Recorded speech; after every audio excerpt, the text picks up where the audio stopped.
오늘 함께 나눌 하나님 말씀은 마가복음 10장 46절부터 52절까지입니다.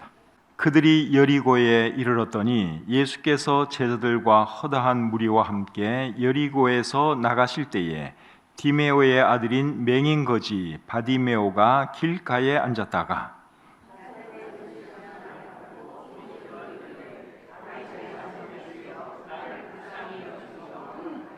많은 사람이 꾸짖어 잠잠하라 하되 그가 더욱 크게 소리질러 이르되 다윗의 자손이여 나를 불쌍히 여기소서 하는지라.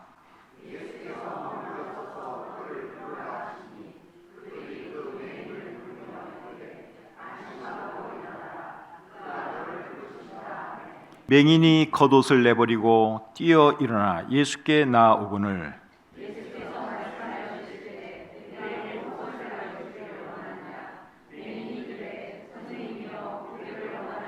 예수께서 이르시되 가라 내 믿음이 너를 구원하였느니라 하시니 그가 곧 보게 되어 예수를 길에서 따르니라. 아멘.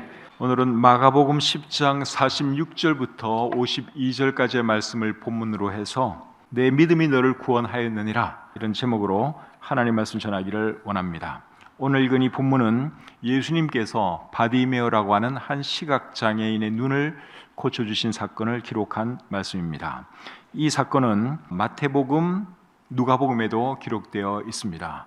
그런데 그 내용이 서로 조금씩 다릅니다. 오늘 읽은 이 본문에 보시면 예수님께서 바디메오 한 사람의 눈을 뜨게 해 주셨지요. 그런데 마태복음에 보시면 두 사람의 시각장애인을 예수님께서 고쳐 주셨습니다. 마태복음 20장 30절 말씀을 제가 한번 읽어드리겠습니다. 맹인 두 사람이 길가에 앉았다가 예수께서 지나가신다 함을 듣고 소리질러 이르되 주여 우리를 불쌍히 여기소서. 마태복음에는 시각장애인 두 사람이 나옵니다. 두 사람이 예수님에게 도움을 청했고 예수님이 두 사람을 고쳐 주십니다. 두 사람과 한 사람은 이게 분명히 다르죠. 마가복음에는 바디메오 한 사람이 등장하고 마태복음에는 두 시각장애인이 등장합니다. 어느 것이 맞을까요? 한 사람이 맞을까요? 두 사람이 맞을까요? 둘 다 맞습니다. 왜 그런가 하면 마태는 예수님께서 눈을 뜨게 해준 두 사람의 시각장애인을 다 언급하는 것이고 마가는 한 사람에게 초점을 맞추어서 바디메오에 대해서만 기록하고 있기 때문에 그렇습니다. 그러니까 두 사람이 있었는데 두 사람 다 언급을 할 것이냐 아니면 한 사람에게만 특별히 더 집중해서 그 사람만 언급할 것이냐 이런 차이기 때문에 둘 다 맞다 그렇게 말할 수 있죠. 그리고 오늘 이 본문에 보시면 예수님께서 여리고에서 나가실 때에 바디메오를 만나고 고쳐주신 것으로 나옵니다. 46절 말씀을 한번 보겠습니다. 그들이 여리고에 이르렀더니 예수께서 제자들과 허다한 무리와 함께 여리고에서 나가실 때에 디메오의 아들인 맹인거지 바디메오가 길가에 앉았다가 여기 보니까 예수님께서 여리고에서 나가실 때 바디메오를 만난 것으로 기록하고 있죠. 그런데 누가복음에 보시면 다르게 되어 있어요. 누가복음 18장 35절 말씀을 제가 한번 읽어드리겠습니다. 여리고에 가까이 가셨을 때에 한 맹인이 길가에 앉아 구걸하다가 차이가 있죠. 마가복음에서는 예수님께서 여리고에서 나가실 때 바디메오를 만났다 그렇게 기록을 하고 있고 누가복음에는 여리고에 가까이 가셨을 때에 바디메오를 만난 것처럼 누가복음에는 바디메오 이름은 안 나와요. 근데 어쨌든 누가복음에 나오는 이 사람도 결국 같은 바디메오입니다. 이게 달라요. 어떤 게 맞겠습니까? 들어가는 거하고 나가는 거하고 이게 분명히 다른데 어느 것이 맞느냐? 이것도 둘 다 맞아요. 왜 그런 줄 아세요? 왜 그러냐? 여리고는 구여리고와 신여리고가 있었기 때문에 그렇습니다. 구여리고는 여리고성이 있었던 그 자리에 무너져 내린 그 성터 자리를 말하는 것이고 신여리고는 새롭게 건설된 도시를 말하는 것입니다. 오늘날에도 우리가 구도시, 신도시 이런 거 있잖아요. 구리시에도 여러분 여기는 갈매동은 신도시입니다. 저쪽에 인창동이나 다른 쪽은 거기는 이제 구도시라고 할 수 있겠죠. 그래서 이게 어떻게 된 것인가 하면 예수님이 구여리고에서 나가셔서 신여리고를 향해 가시다가 바디메오를 만난 겁니다. 이해가 되시죠? 그러면 둘 다 맞다 어느 여리고를 기준으로 해서 표현하느냐 여기에 따라서 이렇게 달라졌다 하는 것이죠. 예수님께서 바디메오의 눈을 뜨게 해주신 이 사건은 마가복음에 기록된 예수님의 마지막 치유 사건입니다. 이제 이 뒤로는 예수님께서 병자들 고쳐주셨다 하는 이런 얘기가 안 나옵니다. 그러니까 이 바디메오를 고쳐주신 이 사건이 마가복음에 있어서는 예수님의 마지막 치유 사건이었다 하는 것이죠. 마태복음에 있어서도 예수님께서 두 시각장애인의 눈을 고쳐주신 그것이 마지막 치유 사건입니다. 두 사람 중에 한 사람이 결국 누구예요? 바디메오이죠. 누가복음에 기록된 예수님의 마지막 치유 사건은 뭘까요? 그거는 조금 다릅니다. 누가복음에 기록된 예수님의 치유 사건 마지막은 뭔가 하면 대제사장의 종 말구의 귀를 예수님께서 고쳐주신 사건, 그것이 누가복음에 기록된 예수님의 마지막 치유 사건입니다. 다른 세 복음서에는 그 말구의 귀가 잘려나갔다, 베드로가 칼로 쳐서 말구의 귀가 잘라져 나갔다 하는 기록은 있는데 예수님께서 다시 고쳐주셨다 하는 기록은 없어요. 근데 그 기록은 유독 누가복음에만 기록되어 있습니다. 그러니까 말구의 귀 잘라진 이 사건이 일어나지 않았다면 누가복음에서도 실제적으로는 어떤 사건이 예수님의 마지막 치유 사건인가 하면 한 시각장애인의 눈을 고쳐주신 것, 그 사람이 바디메오인데 그의 눈을 고쳐주신 것이 예수님의 마지막 치유 사건이다 하는 것이죠. 요한복음에 기록된 예수님의 마지막 치유 사건은 뭘까요? 그거는 요한복음 9장에 기록되어 있는 사건입니다. 예수님께서 길 가다가 날 때부터 시각장애인으로 태어난 한 사람의 눈을 뜨게 해주시죠. 그 사건이 요한복음에 기록되어 있는 예수님의 마지막 치유 사건입니다. 그러니까 사복음서에 기록된 예수님의 마지막 치유 사건은 시각장애인의 눈을 고쳐주신 것이다, 그렇게 말할 수 있습니다.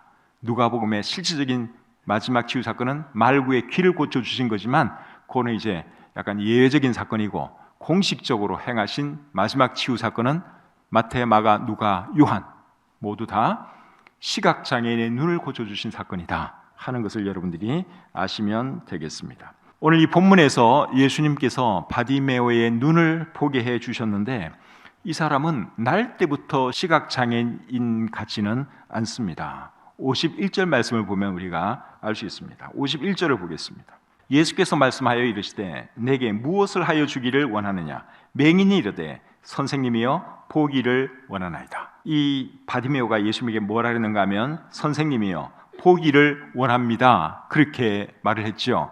근데 헬라어 원어 성경으로 보시면 선생님 다시 보기를 원합니다, 그렇게 기록되어 있어요. 그래서 영어 NASB 성경이나 우리 표준 세번역 성경에 보시면 다시라고 하는 말이 들어가 있습니다.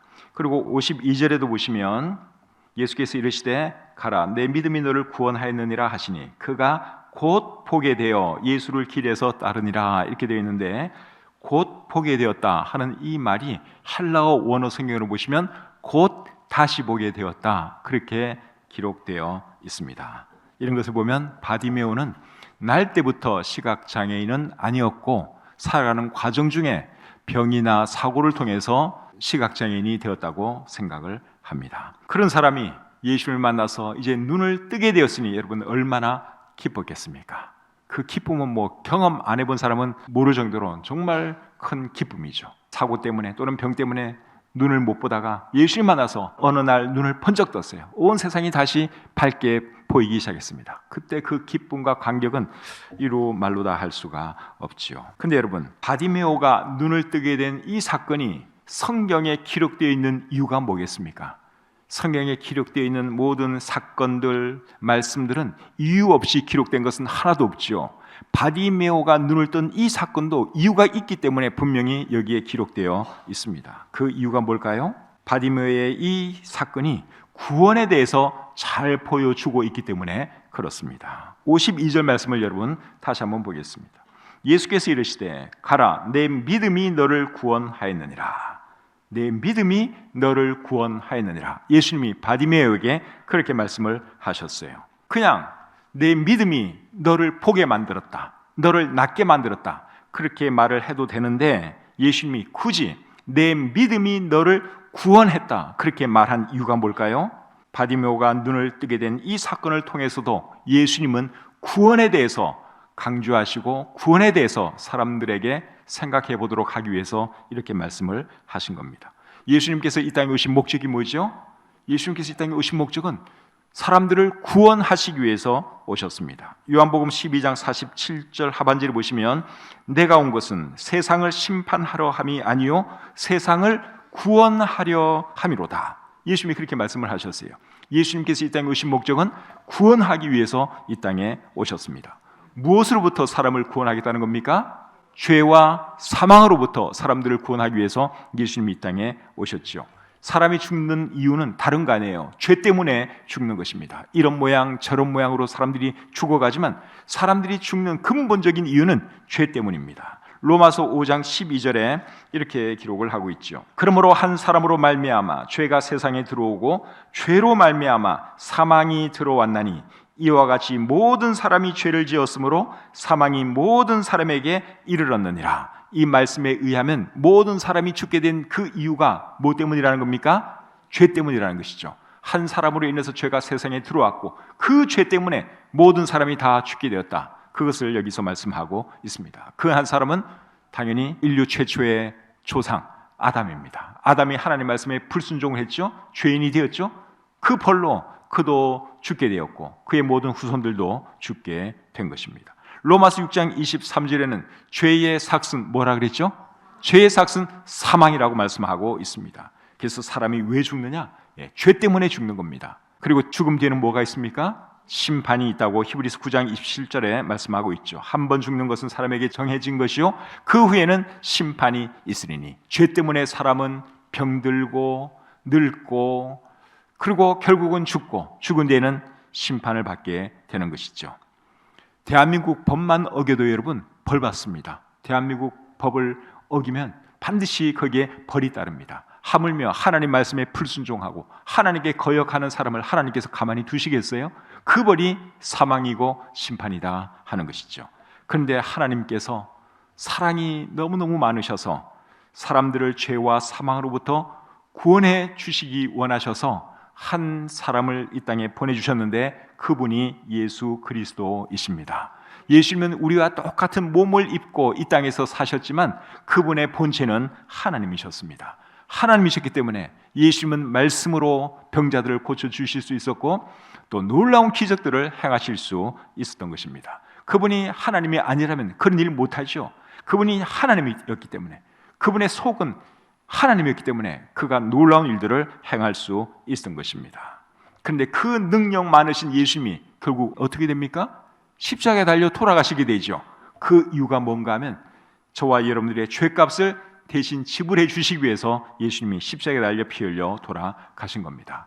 이것이 하나님의 사랑이에요. 하나님께서 저와 여러분들에게 보여주신 하나님의 사랑입니다.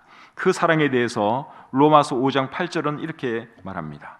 우리가 아직 죄인 되었을 때에 그리스도께서 우리를 위하여 죽으심으로 하나님께서 우리에 대한 자기의 사랑을 확증하셨느니라. 우리가 죄인 되었을 때에 예수 그리스도를 하나님께서 보내주심으로 우리를 위해서 대신 죽게 만드셨어요. 그것이 하나님의 사랑입니다. 요한 1서 4장 9절과 10절은 또 이렇게 말합니다. 하나님의 사랑이 우리에게 이렇게 나타난 바 되었으니 하나님이 자기의 독생자를 세상에 보내심은 그로 말미암아 우리를 살리려 하심이라. 사랑은 여기 있으니 우리가 하나님을 사랑한 것이 아니요 하나님이 우리를 사랑하사 우리 죄를 속하기 위하여 화목 제물로 그 아들을 보내셨음이라. 여기 보니까 하나님께서 독생자 예수 그리스도를 보내신 그 이유가 우리의 죄를 속하기 위해서, 즉 우리의 죄값을 대신 지불하기 위함이라고 여기 말씀하고 있죠. 예수님을 하나님의 아들로 표현하는 이유는 하나님께서 사람의 몸을 입고 오신 분이 예수님이기 때문에, 그래서 성부 하나님과 성자 하나님을 구분하기 위해서 예수님에 대해서는 하나님의 아들 그렇게 말을 하지만 하나님과 예수님의 근본 속성은 똑같습니다. 하나님이십니다. 그래서 예수님은 하나님이세요. 하나님이 우리를 위해서 인간의 몸을 입고 이 땅에 오셨고 우리의 죄 때문에 십자가에 달려 피 흘려 돌아가신 것이죠. 그리고 예수님이 수많은 기적을 행하셨는데 기적을 행하신 이유도 여러분 뭔 줄 아십니까? 사람들이 예수님이 하나님인 것을 알고 믿도록 하기 위해서 예수님이 많은 기적을 행하셨습니다. 요한복음 20장 30절과 31절에 이렇게 기록되어 있습니다. 예수께서 제자들 앞에서 이 책에 기록되지 아니한 다른 표적도 많이 행하셨으나 오직 이것을 기록함은 너희로 예수께서 하나님의 아들 그리스도이심을 믿게 하려 함이요 또 너희로 믿고 그 이름을 힘입어 생명을 얻게 하려 함이니라. 예수님께서 수많은 기적을 행하셨고 그리고 그 기적 행한 것을 성경에 기록해 놓으신 이유가 뭐라고 말씀하고 있어요? 사람들로 하여금 예수님이 메시아인 것을 믿고 구원받도록 하기 위해서 그렇게 하셨다, 그렇게 말씀하고 있습니다. 오늘 이 본문에 바디메오 이야기가 기록되어 있는데 바디메오 이야기가 성경에 기록되어 있는 이유도 똑같습니다.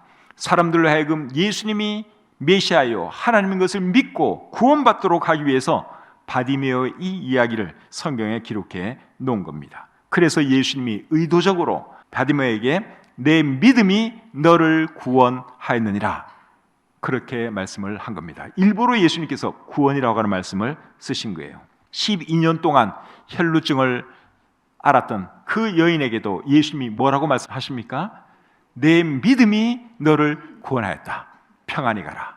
건강하라. 예수님이 그렇게 말씀을 하셨죠. 들것에 실려온 한 중풍병자에게도 예수님이 뭐라고 말씀하셨는가 하면 내 죄 사함을 받았느니라. 예수님께서 그렇게 말씀을 하셨어요.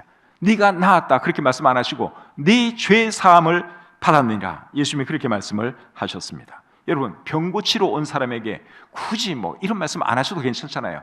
그냥 내 믿음이 너를 낫게 만들었다 이렇게 말씀하셔도 되는데 예수님은 내 믿음이 너를 구원했다, 네가 죄 사함 받았다, 이런 말씀을 의도적으로 하셨어요. 그 이유가 뭡니까? 예수님께서 오신 목적이 그것이기 때문에 그런 겁니다. 예수님이 병 고치기 위해서 이 땅에 오신 분이 아니잖아요. 사람들을 구원하시기 위해서 이 땅에 오셨죠. 그래서 예수님은 기회가 되는 대로 같은 말이라도 이왕이면 구원을 더 부각시키는 이런 말씀을 하셨다 하는 것이죠. 바디메오에게 예수님께서 하신 이 말씀에 의하면 사람은 무엇으로 구원받습니까? 믿음으로 구원받는 거죠. 내 믿음이 너를 구원했다 그렇게 말을 했으니까 사람은 믿음으로 구원받는 것이죠. 그러면 구체적으로 어떤 믿음이 있어야 하는 겁니까? 무엇을 믿어야 하는 겁니까? 예수님이 메시아요 하나님인 것을 믿어야 하죠. 그리고 예수님만이 내 죄 문제를 해결해 주실 수 있다, 나의 앞 못 보는 이것을 예수님이 해결해 주시다 하는 이런 믿음이 있어야 하는 것입니다. 그 믿음이 있을 때 구원받을 수 있는 것이죠. 바디메오의 눈뜬 이 사건이 그것을 잘 보여주고 있습니다. 바디메오가 눈을 뜰 수 있었던 이유는 두 가지 때문이에요. 첫째는 바디메오는 예수님이 메시아요 하나님인 것을 확실하게 알고 있었고 믿고 있었습니다. 47절을 보겠습니다. 나사렛 예수시란 말을 듣고 소리질러 이르되 다윗의 자손 예수여 나를 불쌍히 여기소서. 예수님에 대해서 어떤 호칭을 썼습니까?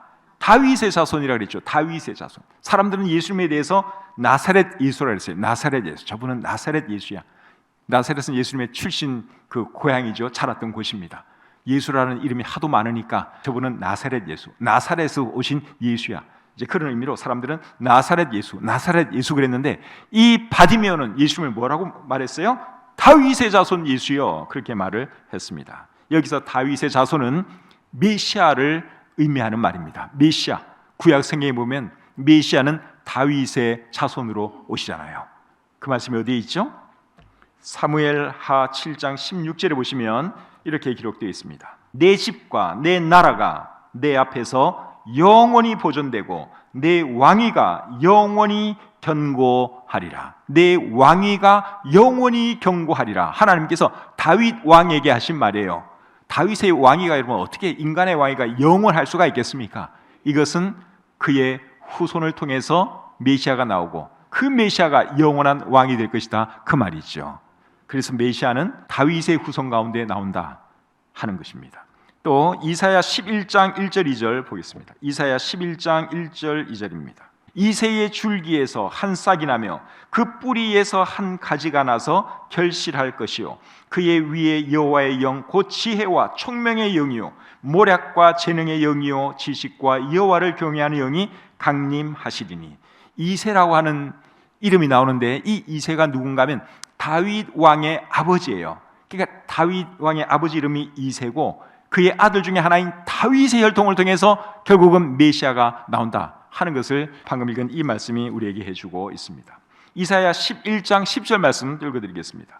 그날에 이새의 뿌리에서 한 싹이 나서 만민의 기치로 설 것이요 열방이 그에게로 돌아오리니 그가 거한 곳이 영화로우리다. 이번에도 역시 이새에 대한 말씀을 하고 있죠. 그의 아들, 이새의 아들이 다윗인데 그의 아들, 그의 자손 중에 메시아가 나올 것이다 그 말입니다. 근데 이 바디메오는 예수님이 메시아인 것을 알았어요. 그래서 다윗의 자손이요, 그렇게 외친 것입니다. 다윗의 자손은 메시아를 의미하는 말이에요.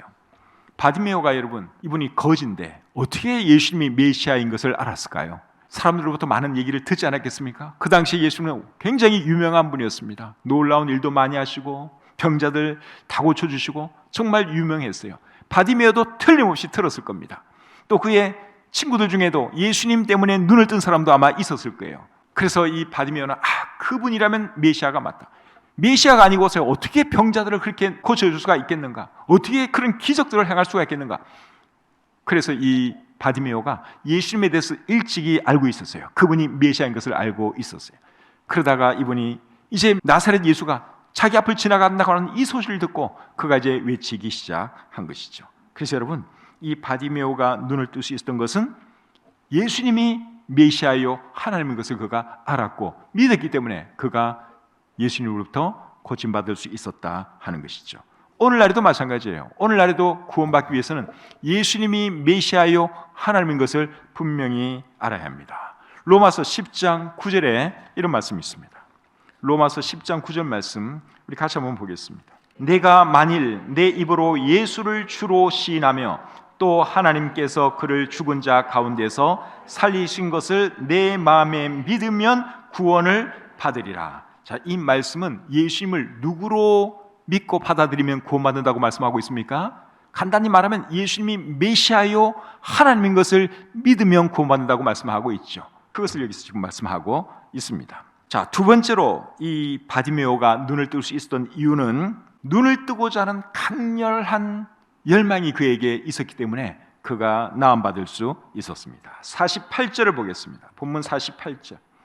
많은 사람이 꾸짖어 잠잠하라 하되 그가 더욱 크게 소리질러 이르되 다윗의 자손이여 나를 불쌍히 여기소서 하는지라. 바디메오가 예수님을 향해서 큰 소리로 나사렛 예수여 나를 불쌍히 여기소서, 나를 좀 고쳐주십시오 그렇게 외쳤더니 사람들이 어떻게 했습니까? 그를 꾸짖었어요. 시끄럽다고, 조용히 하라고 그를 책망했습니다. 나쁜 사람이죠. 정말 나쁜 사람들이에요. 아니 도와주지는 못할 망정 이분 예수님 앞으로 인도해서 예수님 앞에 세워주면 예수님이 고쳐줄 텐데 이 사람들은 그럴 마음이 전혀 없어요. 그냥 이 사람들이 바디메오가 외치는 소리를 시끄럽게만 생각해요. 그리고 조용히 하라고, 잠잠하라고 그렇게 야단을 쳤습니다. 사복음서를 읽어보면 어떤 사람들은요 병자들을 찾아서 예수님께 데리고 온 그런 사람도 있어요. 그런 사람도 있는데 이날 이 동네 사람들은 내가 볼 때 아주 못됐습니다. 바디메오에게 잠잠하라고 책망을 했지만 바디메오는 멈출 수가 없죠. 왜냐하면 이 기회 놓치면 자기는 영영 그냥 시각장애인으로 살아야 되니까.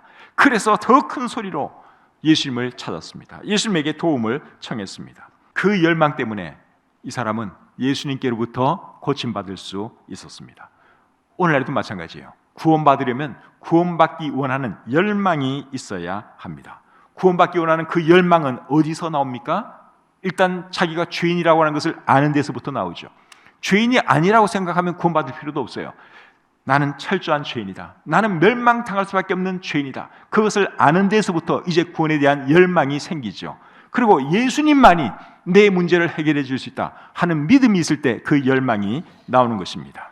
바디메오에게 예수님에 대한 믿음과 또 낫기 원하는 간절한 열망이 있는 것을 보시고 예수님이 어떻게 해주십니까? 자, 49절 50절 보겠습니다. 예수께서 머물러 서서 그를 부르라 하시니 그들이 그 맹인을 부르며 이르되 안심하고 일어나라 그가 너를 부르신다 하매 맹인이 겉옷을 내버리고 뛰어 일어나 예수께 나오거늘.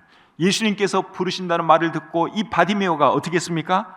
겉옷을 내버리고 뛰어 일어나서 예수님에게 나아갔다. 그렇게 여기에 말씀하고 있습니다. 그 당시에 겉옷은 여러분 굉장히 중요한 물건이었습니다. 요즘은 옷들이 하도 많아가지고 옷 그냥 안 입는 옷도 많고 멀쩡한 옷을 이제 버리기도 하는데, 그 당시에는 이 겉옷이 굉장히 소중한 물건이었습니다. 그래서 예수님께서 십자가에 못 박혀 돌아가실 때 그 십자가 밑에서 로마 군병들이 뭘 했죠?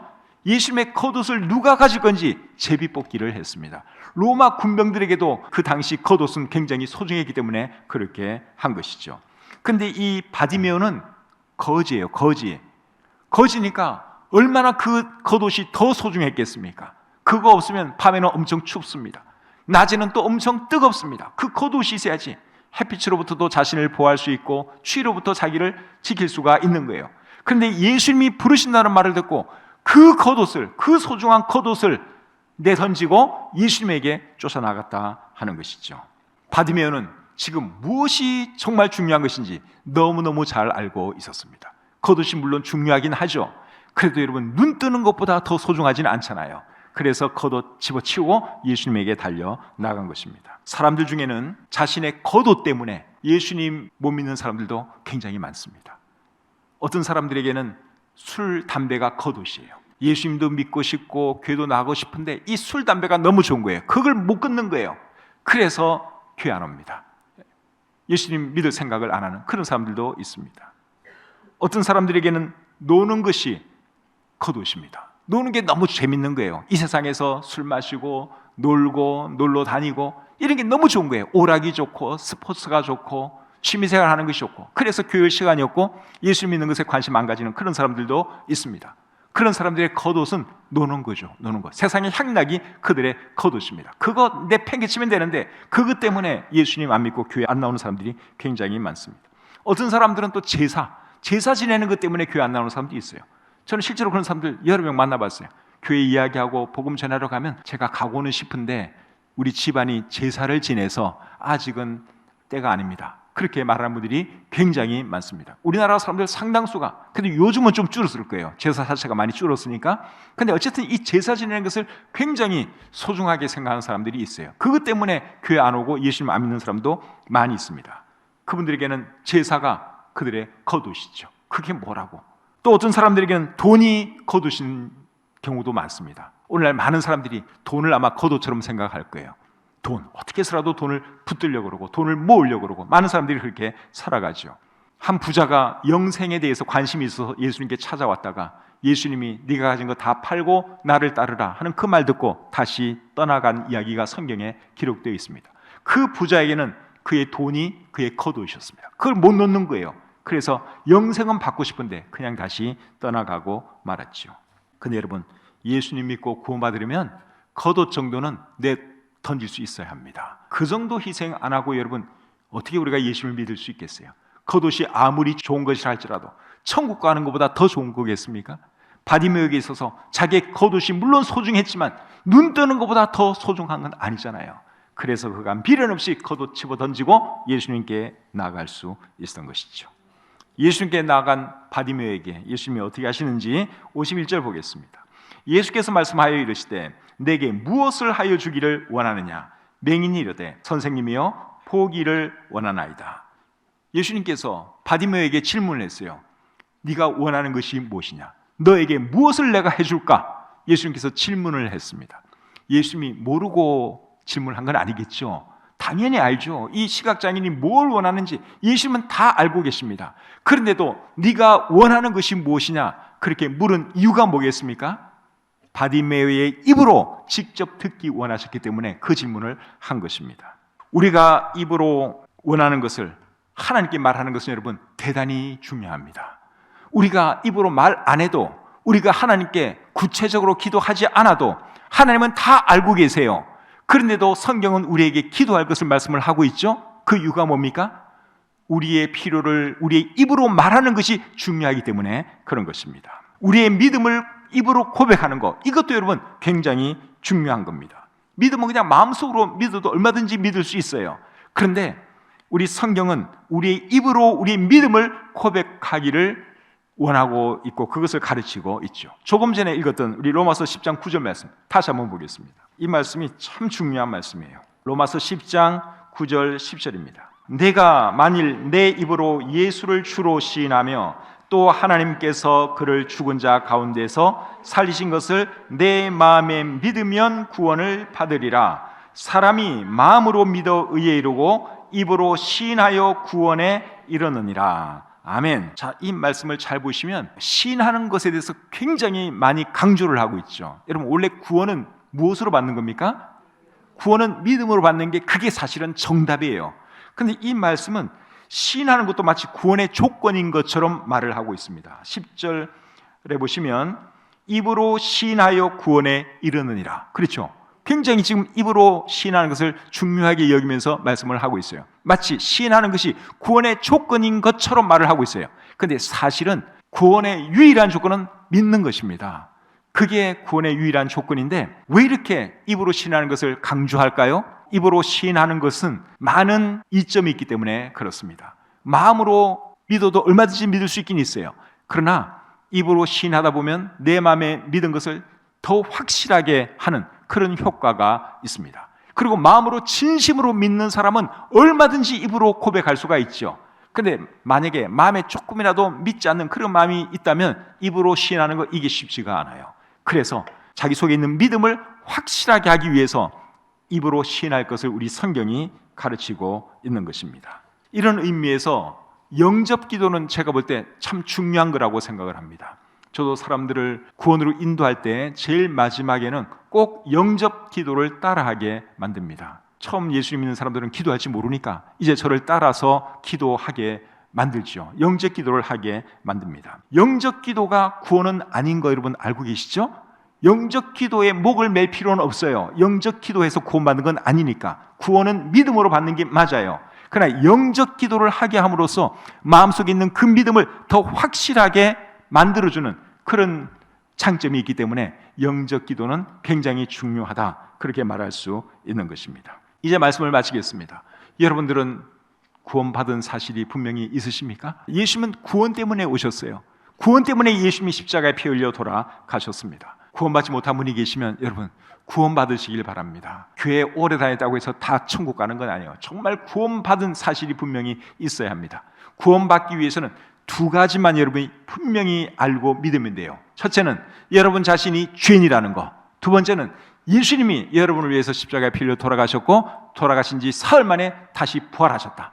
그래서 그분이 메시아요 하나님이라고 하는 것을 여러분들이 마음으로 진심으로 믿고 예수님을 받아들이면 구원받을 수 있습니다. 두 가지, 여러분이 죄인인 것과 예수님이 메시아요 하나님인 것, 그것만 알고 믿으면 여러분 구원받을 수 있습니다.